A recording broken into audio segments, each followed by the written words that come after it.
తెలంగాణ వ్యాప్తంగా విద్యార్థుల వసతి గృహాలపై ఏసీబీ సోదాలు కొనసాగుతున్నాయి. ఉదయం నుంచి అన్ని జిల్లాల్లోని హాస్టల్స్ లో ఫుడ్ సేఫ్టీ అధికారులతో కలిసి ఏసీబీ అధికారులు సోదాలు చేస్తున్నారు. హాస్టళ్ల పరిస్థితిపై ఆరాధిస్తున్నారు.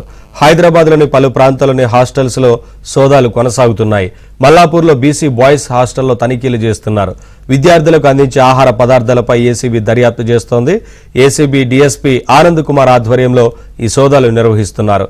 అధికారులు హాస్టళ్లలో రికార్డులను పరిశీలిస్తున్నారు. హాస్టల్లో జరుగుతున్న అవకతవకలపై ఏసీబీ అధికారులు దర్యాప్తు చేస్తున్నారు.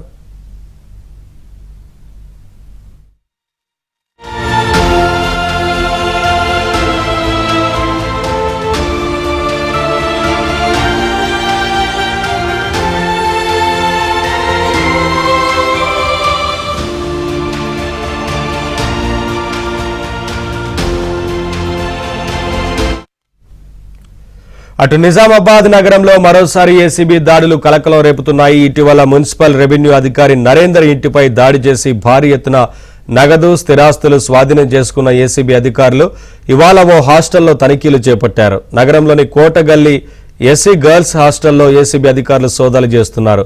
పిల్లలకు అందుతున్న కాస్మోటిక్ ఛార్జెస్, అందిస్తున్న ఆహారం, ఆడిట్ వివరాలపై తనిఖీలు చేపట్టారు.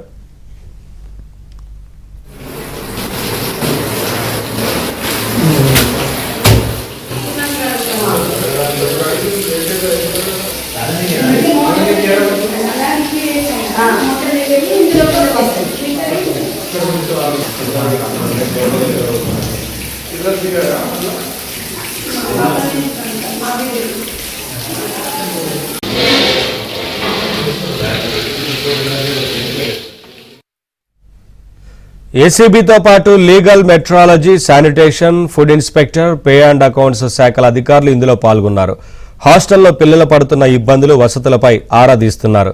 ఇక్కడ పలు సమస్యలు ఉన్నాయని, హాస్టల్ బాధ్యులు అక్రమాలకు పాల్పడుతున్నారని పలు ఫిర్యాదులు వచ్చిన నేపథ్యంలో ఈ తనిఖీలు చేపట్టారు. ఉదయం బ్రేక్ఫాస్ట్కి ముందే హాస్టల్కు చేరుకున్న అధికారులు భోజనాలకు సంబంధించిన పప్పులు, బియ్యం, ఇతర ఆహార పదార్థాలను సీజ్ చేసి ల్యాబ్కు పంపారు. మొన్న మున్సిపల్ కార్పొరేషన్లో అవినీతి తిమింగలాన్ని పట్టుకున్న ఏసీబీ అధికారులు తాజాగా ప్రభుత్వ హాస్టల్లో పిల్లలకి అందుతున్న ఫుడ్పై తనిఖీలు చేపట్టడం కలకలం రేపుతోంది.